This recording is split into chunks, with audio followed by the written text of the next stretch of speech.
Welcome everyone to our careers series for our Northern Virginia Tech, Nova, and Germana cybersecurity curriculums. We are privileged today not only to welcome in spring and see the new growth happen again, but to also have with us today a stalwart in the Virginia Tech cyber community.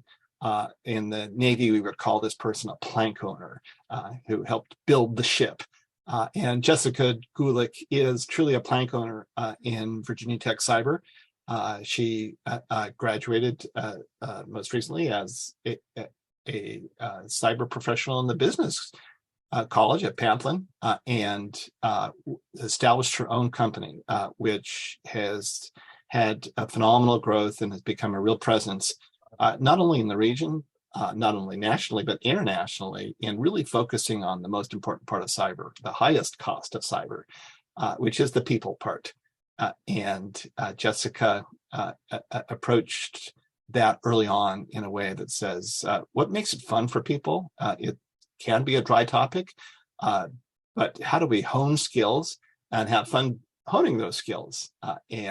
She created, among other things, the Cyber Olympics, and I'll let her talk about those things. But today, we really want to focus on pathways and to have all of you, whether you're in your 2-year associates part of your journey or your 4-year finishing up the undergraduate degree, or even if you're in the master's program and thinking about pivoting into cyber, or in cyber now and want to contribute to some of these efforts. Jessica Gulick is the perfect person to talk to us today about all of those. Just a side note, if folks have any questions and we have time at the end, I am recently back from Barcelona, where I attended the Mobile World Congress and presented on 5G and cybersecurity, but also then was asked to present in the ministerial conference to governments and the telecommunications industry on an aspect of cyber we haven't really talked a whole lot about, and that's the cognitive part of cyber that increasingly through deep fakes, through the ability to inject propaganda and bias misinformation in digital platforms, cyber attackers can achieve goals by controlling the narrative that people see. So happy to talk about that as well near the end, but only if we have enough time, and really want to spend today talking about Jessica. So Jessica, over to you to further hone the introduction and then to kick us off and take us into the cyber games. Oh, thank you. I appreciate it, David. It's always an honor to be on here with you. Hello, fellow Hokies. Really appreciate you coming tonight, and I hope you have tons of questions because that makes it a lot more interesting. Let me start by saying a little bit about myself, some quick vitals, if you will. I have a undergraduate in management studies. I have an MBA in global studies from Virginia Tech. And I have I don't know if I've kept it up to date, my CISSP, my PMP. I've got about 20 years in cybersecurity. I've done everything from certification and accreditation to leading large teams of forensics, pen testers, security policy wonks, if you will, for the DoD, Intel, Department of Treasury and federal institutions, as well as the financial institutions that are called trusted agents around the Department of Treasury, which is like 20,000 of them out there. So I've done a lot in my career at cyber, most of the time being with a company called SAIC. Spent a little bit of time at Mantech when I was at State Department, done some strategy work, and I've contributed to, I think, at least 4 special publications for NIST, like security categorization, security and lifecycle, security program reviews. I've been very blessed in my career to have a wide variety of experiences and mentors, disaster recovery, contingency planning, vulnerability management, you name it, has given me just kind of that whole kind of perspective of cyber that I've truly enjoyed. I went from being a cybersecurity professional at SAIC, and as life has it, they knocked on my door and they said, "Hey, Jess, we're doing succession planning. You need to come over and help marketing." And I said, "No, thank you. I need to go, make money for the company." And they said, "Yeah, no, you need to do this." And I'm like, "Okay, well, when three bosses tell you, you're like, okay, yeah, sure." So I started running their cybersecurity marketing program at SAIC with a $400,000 budget. Within 6 months, they gave me $2 million. And the reason is because we were able to show value in leveraging thought leadership as a tactic to market, and primarily using cyber games. So this was about 10 years ago now, with the delivery of a program called the Maryland Cyber Challenge and Conference, MDC3. That conference in and of itself shook the state of Maryland. What I mean by that is that we've had, I remember we were talking to various different high schools around Maryland State and trying to get them involved. And at the time, they had occasionally had a club, computer club, and it had about 30 boys in it. Notice I didn't say girls.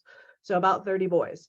And that was about it if they had one. And then, of course, I had the Catholic diocese calling me and saying, "Why are you teaching kids to hack? We're not sure we're going to do this." It was a great, fun conversation, believe it or not. And I mean that seriously and sincerely. We talked about breaking things to make them stronger.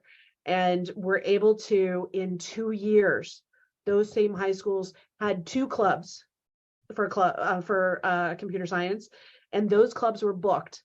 There were about 80 students each.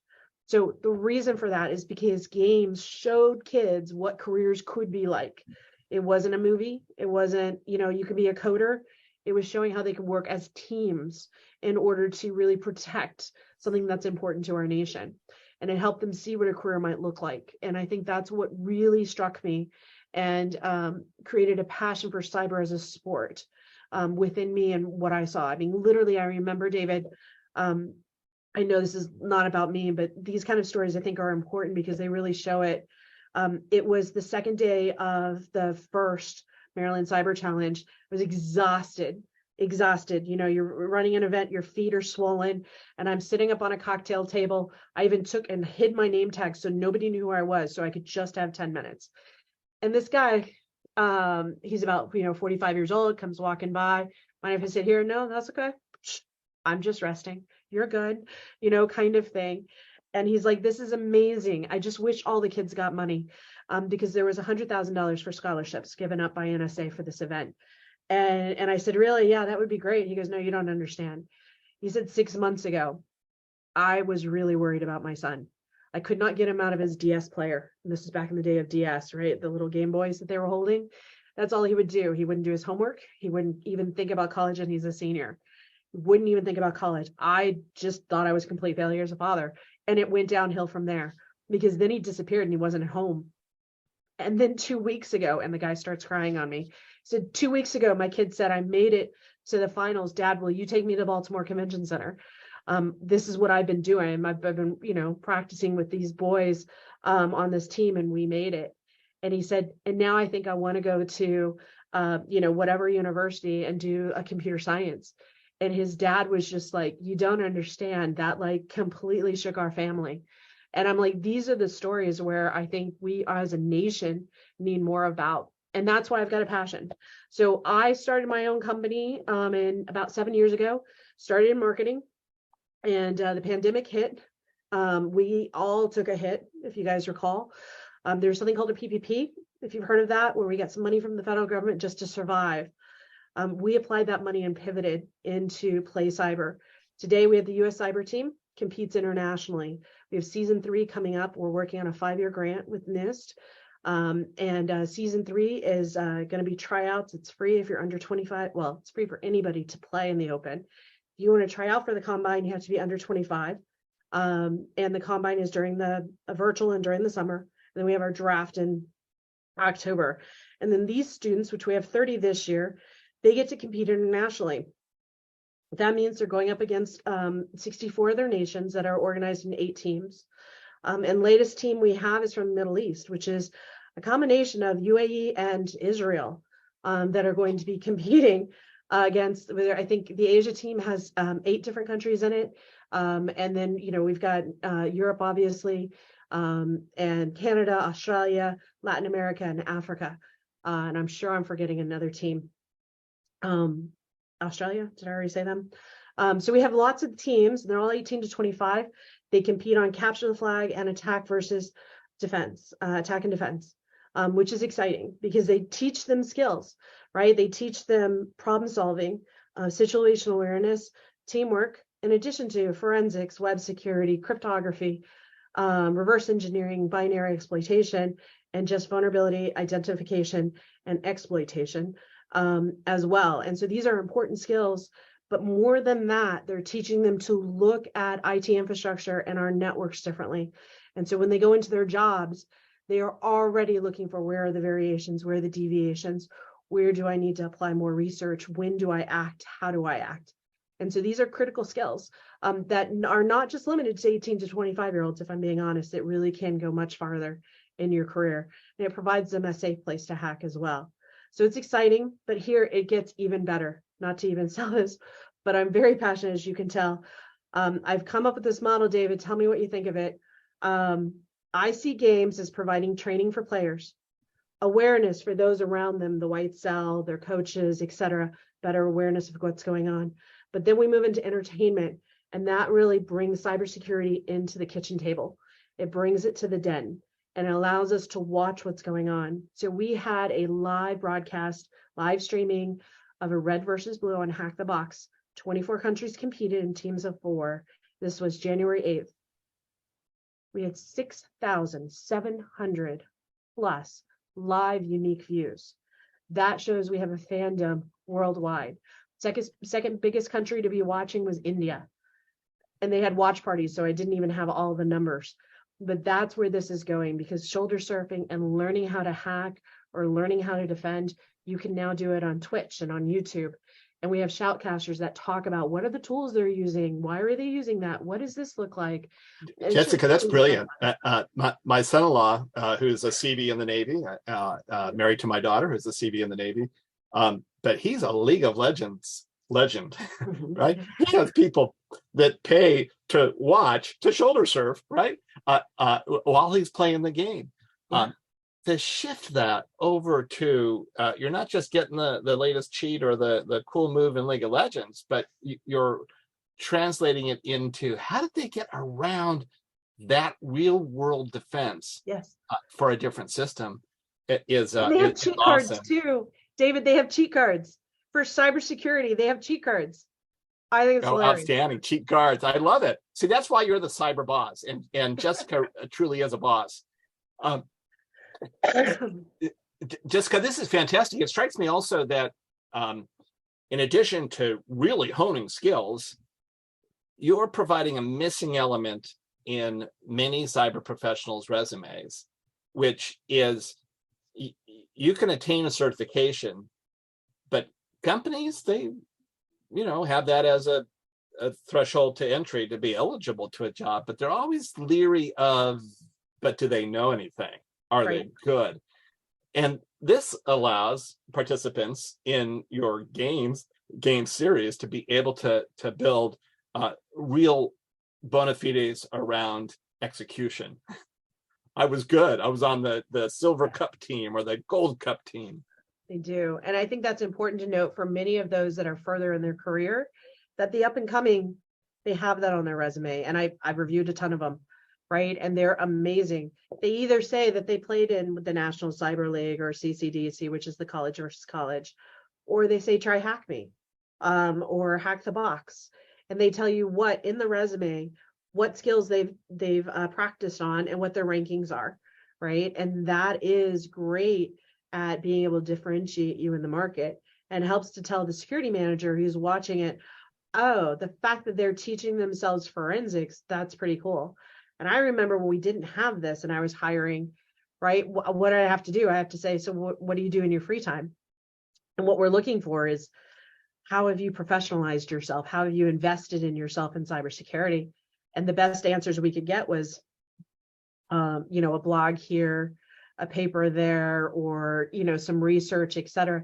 The worst answers were, oh, I practice, bug bounty hunting that is maybe other people aren't aware of. I find bugs on people's websites and then ask them to pay me afterwards. I'm like, yeah, that's not actually legal if they don't want to penetrate, pen testing their site and stuff. But I did had some of those answers as well. But this actually provides that safe environment and a quantitative aspect of skills. And that is going to be key going forward in cybersecurity as you build out your own career. Jessica, it also strikes me, just advising numerous companies in cyber at the high level governance, board, C-suites. One of the real challenges that cyber programs can have is their very success threatens their future success. Because companies will look at results, and if they don't see anything happening in that area, they just think, well, maybe I'm over investing in that area, or maybe we're just not being attacked, and fail to think about, you really should be investing for the next attack. Cyber practitioner it has a lot of elements that are like lifting weights, right? You got to lift weights to get good. I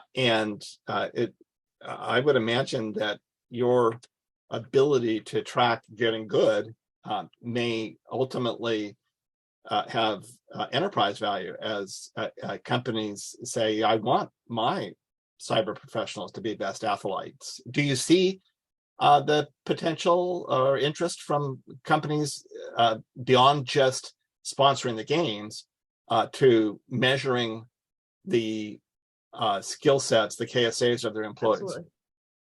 Absolutely. I, switching back to my cybersecurity hat, when we would do security program reviews and we would talk to CIOs, they were always very curious to be able to, how do I measure the human aspect of security in terms of not just their employees, company wide, but their security employees. If I'm investing $15,000 to $20,000, if not more, sometimes, if you're thinking SANS certifications, et cetera, into my staff, how do I know they're better today than they were yesterday?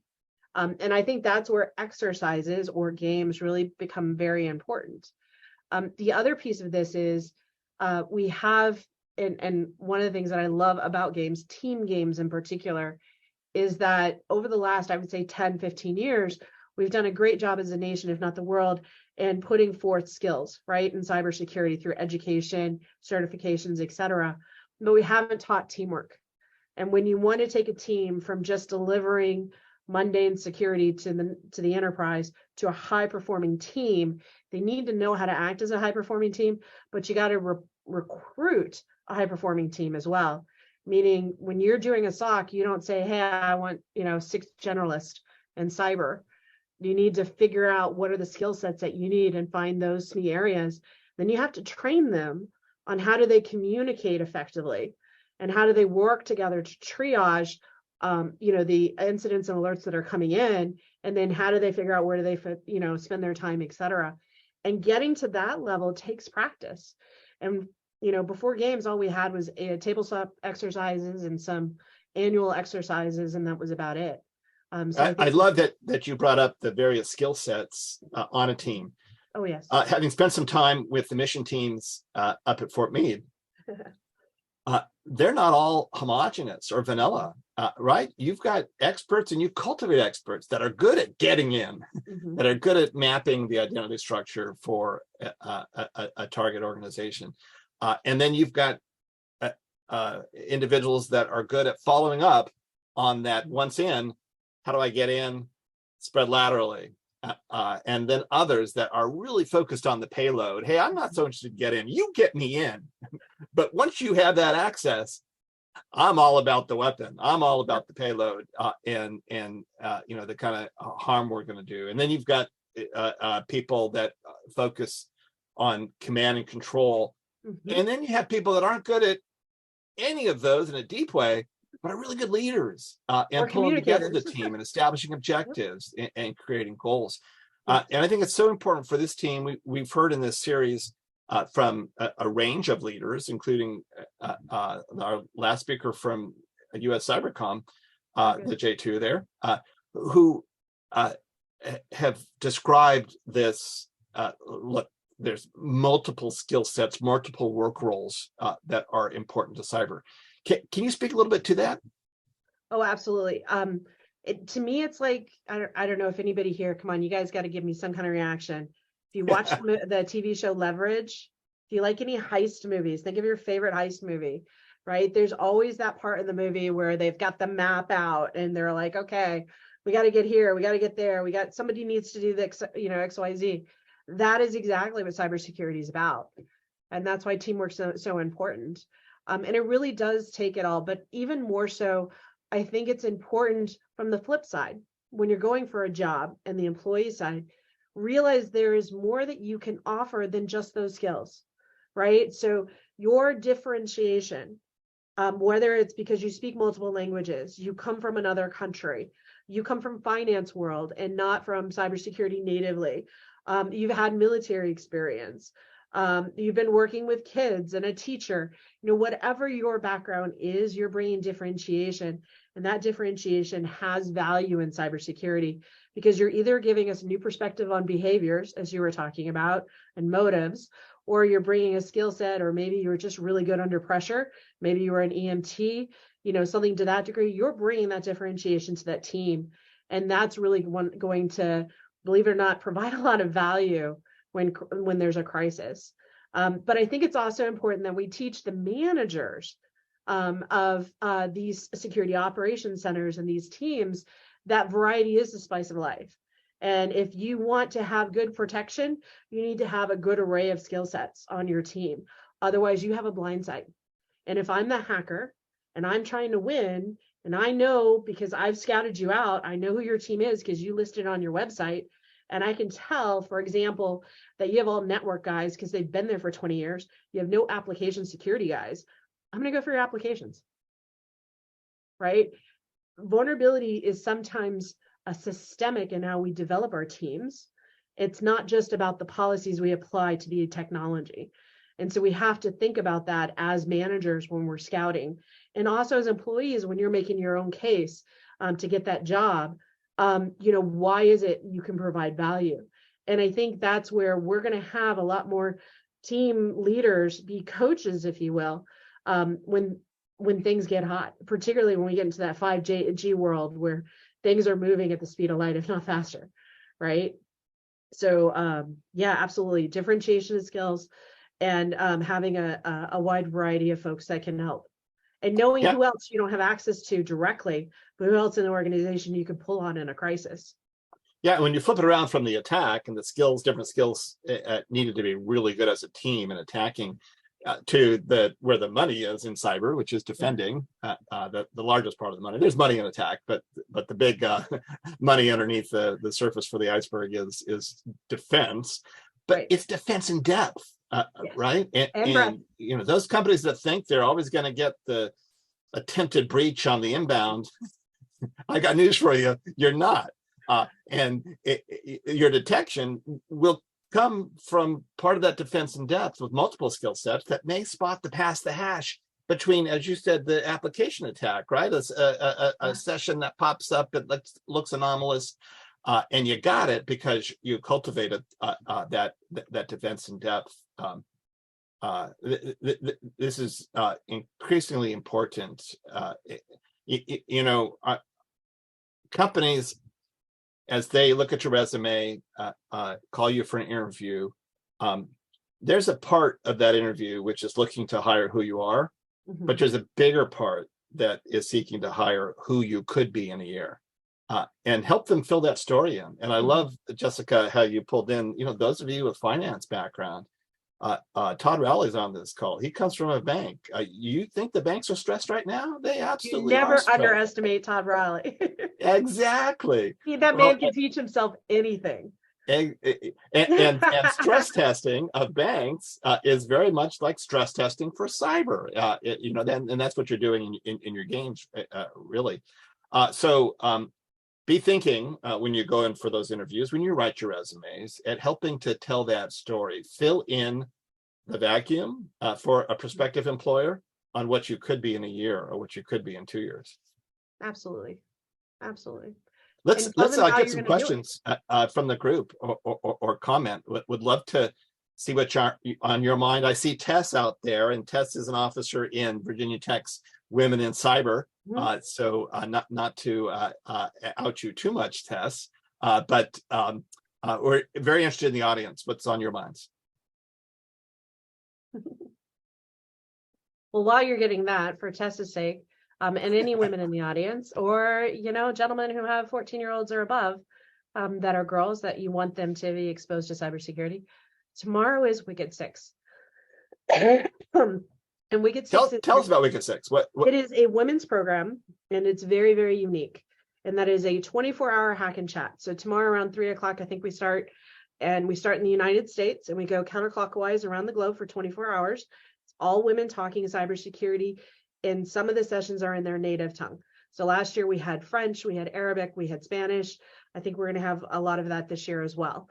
So it's a fantastic program. You can come to watch. Men are perfectly invited to come in and watch as well. You just can't play the games. There are 9 different games. Some are independent games, individual games, and some are team. You can meet women for the first time tomorrow and come up with a team and go after it. So if you have a 0 experience, that's perfectly fine. Many of the capture the flags will be for newbies. It will be in Discord.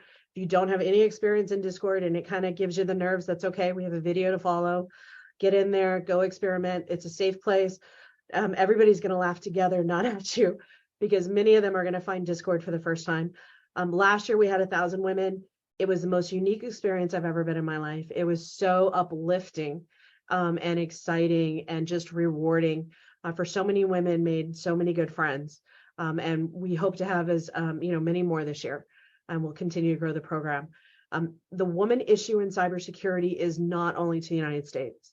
It's so easy for us to just think myopically about the United States issues. I think the latest number I saw was 24% women in the United States. In the rest of the world, it's a lot less. You're talking 10 to 14%, depending on the country. And it's very hard. And it's not that the countries don't want more women. I think that's something that we have to demystify super quick. Many countries are investing in the women to try to bring them into cybersecurity. It's about demystifying cyber to the women, showing that they can make a difference in the world, and that cybersecurity is a great skill for them to learn and to hone in on, and that they can be wonderful at it.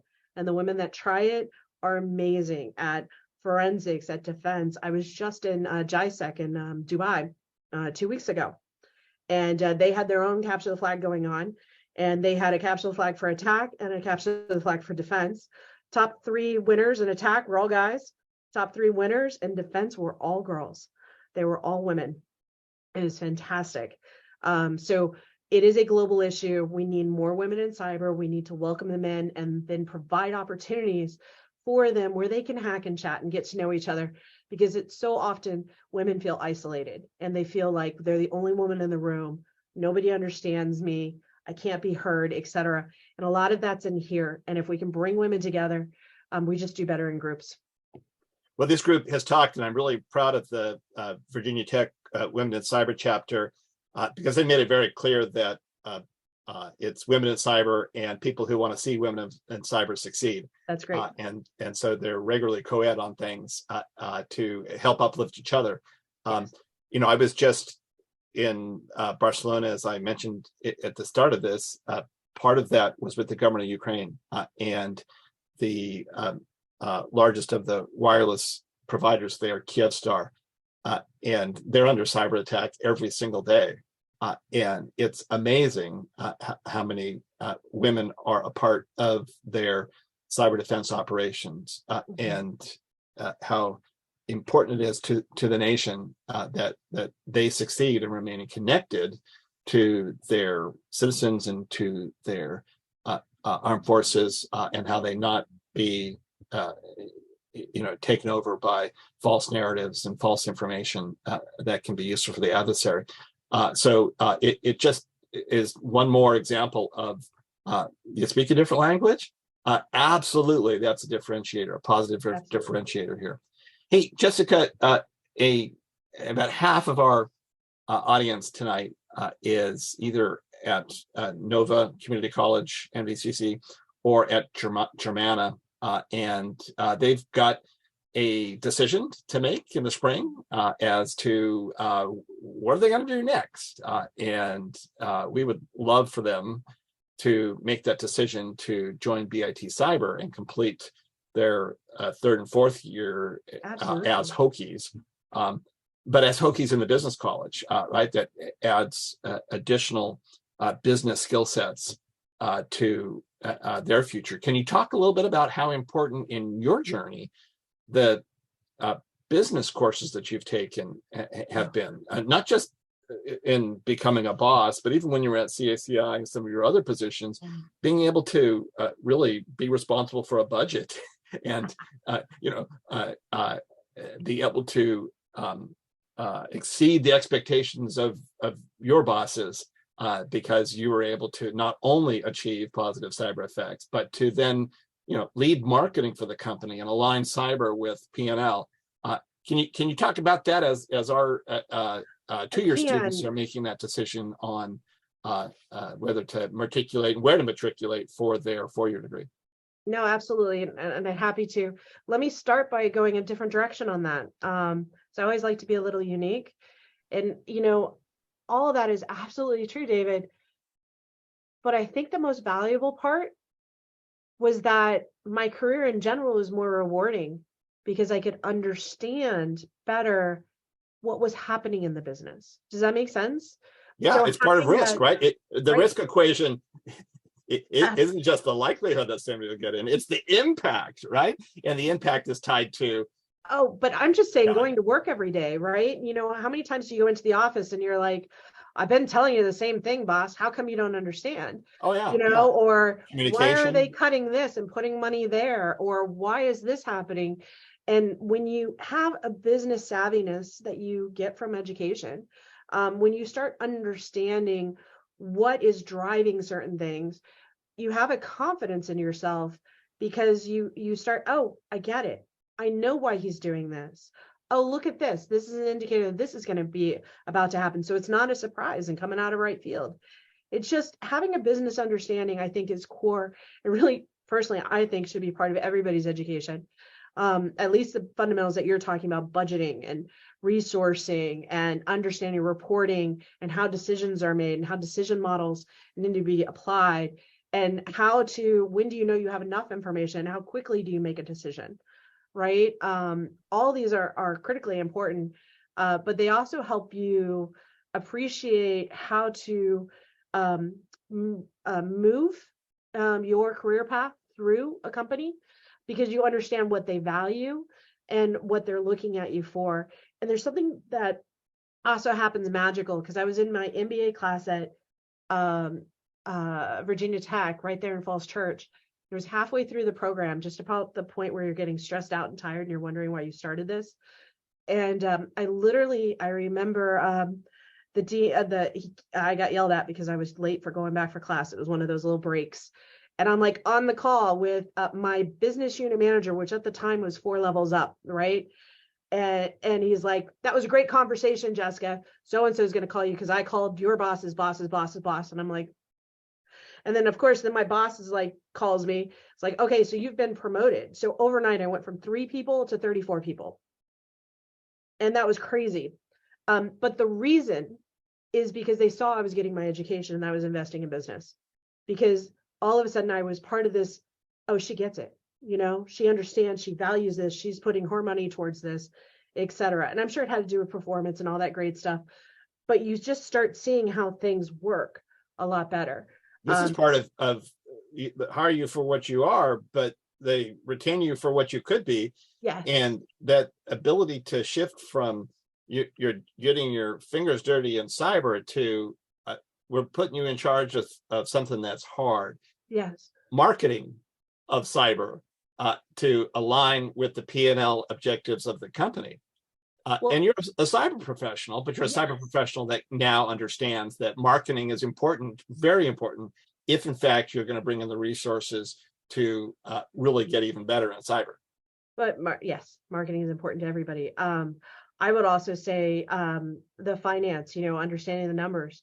is incredibly important because you're making risk decisions with numbers.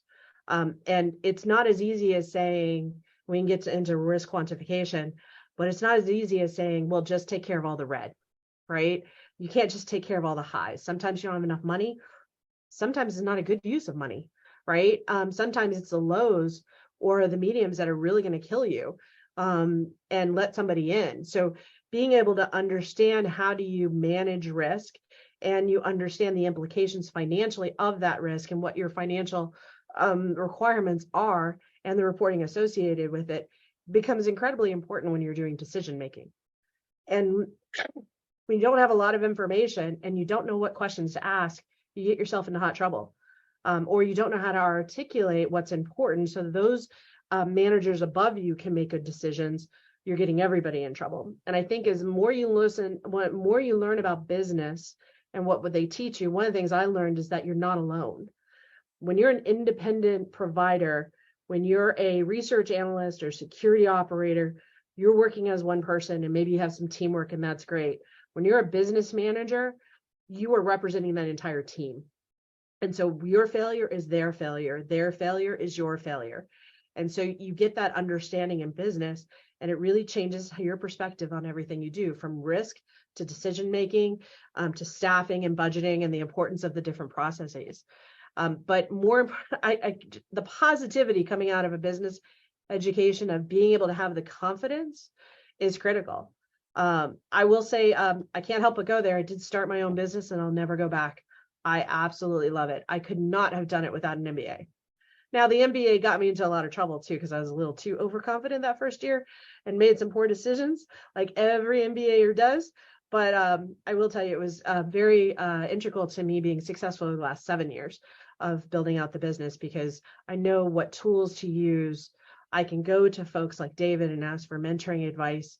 So I would definitely keep business. To me, business or finance as a degree, mainly business, because I think it's a little bit more than finance and inclusive of it, really gives you a lot more flexibility in your career.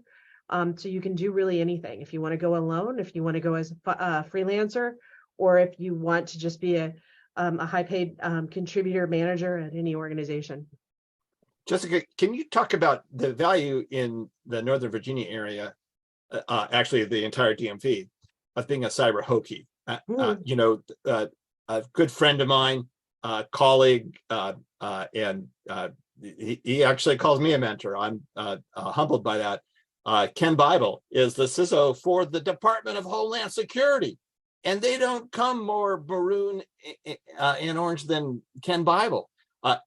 And he's just representative of so many Hokies that are in cyber leadership around the DMV. Amazing. What does it mean to be able to go into that first interview, or to be able to network among cyber Hokies? So I will leave it to Todd to put out there how many Hokies are in Northern Virginia, because his number is probably better than mine. But I would say it's probably close to 40,000. I don't know if I'm close or not. 40,000. Todd has shared that before. And a good chunk of those 40,000 are in senior leadership in government. Oh, yes. And or senior leadership in companies that want to sell the government. Not enough. And they're making buying decisions, right? Absolutely. So I have a number of times reached out to mentors like Todd, like David. And this is before we were doing, webinars like this. For advice. I have reached out to CEOs and said, because I reached out to a university in California because I was trying to use their arena. And what did I do? I went through the list of professors and their admin staff, et cetera, and at the highest ranks, and I looked for the Hokie, and I found a Hokie and I reached out to him. So I'm reaching out to you first because you're a fellow Hokie. Help me understand, who do I need to talk to? He answered me within 24 hours. Everybody's proud of their school, but there's something about that culture. It's a little bit of ut prosum that's in the DNA of every Hokie, of thinking about giving back, thinking about a life of service, and how important that is. And so a Hokie alum is just so much more likely to pick up the phone or answer the email and help you out. Can we do a shout out to the women, the Hokie girls? I mean, come on, it is March Madness. Outstanding. Final Four Hokie basketball. It's such a wonderful organization at all levels, whether you're getting your bachelor's, your master's, your PhD. The alumni are very, very helpful to your career, to your networking. And it's just a wonderful experience. And you should never be shy away from it. In other words, if you're looking for a contact, etc., look for the Hokie and make that connection. Call it out straight up. They will respond. I mean, I'm not saying they have to buy from you, but they'll at least help you out and give you a direction to go in. So we've got a great question. Janie asks about Janie asks about a cybersecurity internship. Yes. And Janie, if you want to add any details around that, but internships, apprenticeships can be so important. Yes, I want to gain experience. Absolutely. There are so many opportunities, and start with paid. Start with paid. Paid internships are out there. CISA has a number of them in the Northern Virginia area. They're already posted up. I saw them posted on LinkedIn, I want to say last week. So there are paid internships for many of the federal agencies that you can get, and most of them are remote work still. But you have to have certain credits, right, or experience? You have to look at them. All of them are different. If you're in a program, you're probably fine, or you'll have they have quite a few for, I think, for like sophomores and stuff. So you can't have too much experience. Janie, which program are you in right now? Classified. I'm sorry? Janie, what program are you in? Oh, Janae, sorry. Yeah, Janae, what program are you in? Oh, well, I'm technically I wanted to get my IT associate degree at Nova, and I wanted to transfer to Mason to get the bachelor's in IT, but concentration in cybersecurity. So right now I'm taking like telecommunication class. What do you want to do? Why go with IT and not just cyber? Well, I'm interested in both. And I wanted to get my IT degree at Nova and then transfer to Mason and get the bachelor's concentration in cyber. I'm a little biased, but I'd stay in cybersecurity. It pays better. Yeah, actually, it's better for women. But telecommunications is a great field. It's really where I. But I can still get the bachelor's. And Janae, I can tell you that Svetlana and I have been contacted by T-Mobile, and we're working with T-Mobile on a Northern Virginia opportunity for a paid apprenticeship with for a Hokie Cyber. So we definitely have that focus on the Virginia Tech side of the 2+2. That's great. So I can still get the bachelor's, right? At Mason, the bachelor's in IT concentration in cybersecurity, because I have concentration programs at Mason. Yeah, so we have something very similar at Virginia Tech. The only undergraduate degree that Virginia Tech is authorized to confer in the Northern Virginia region is cyber business in the business college. So that's really why Jessica was highlighting and differentiating cyber from George Mason's telecommunications degree program. Both great programs, but if you want that four-year degree from a Virginia university that, oh, by the way, is ranked in the 60s and not in the 140s, just saying, there's that opportunity to go straight from NVCC or Germana into Virginia Tech in the cyber curriculum. Excellent. Okay, because it's fine. I could get my IT right at Nova, and then at Mason I could get my degree in cybersecurity. No, at Virginia Tech you could. Mason, I believe it's a telecommunications degree. Oh, okay. So we're talking about the Virginia Tech program, which is similar, very similar to the George Mason program, has similar scholarships. It's just the degree would be from Virginia Tech, not from Mason. I think the great point here is that wherever you're getting your bachelor's is probably where you want to try to get help to find the internships. I think there's another question out there about cyber internships, and if you're struggling to get in the door on cyber internships, you really should look at doing games like Hack the Box and Try Hack Me. You can sign on tonight. In many cases, they're free. There are CTFs every weekend. You can find them on CTF-time.org. There's a whole list of them, and read the books, show the blogs, put it in your resume when you in your application for the internships. Show them you have a passion for cyber. Show them that you're doing the work. If you've taken coursework, list it out. Show them that you're dedicated to cybersecurity, and that will help you get in the door. If you're looking to network, cybersecurity is a mafia. It's a very close-knit group of people that help each other out. You just need to break in. And the way to break in is to come to events like this, come to the in-person meetups, go to the local conferences. You don't have to pay a lot of money. There are B-sides, there are conferences going on every week. You can go to meetups and look at those kind of cybersecurity things, meet people, tell them you're looking for internships, and just keep talking. And obviously do your Google search and talk to your counselor at the university, and just do the research. You will find them. There's a ton of cyber internships. It also has to do with the time of year.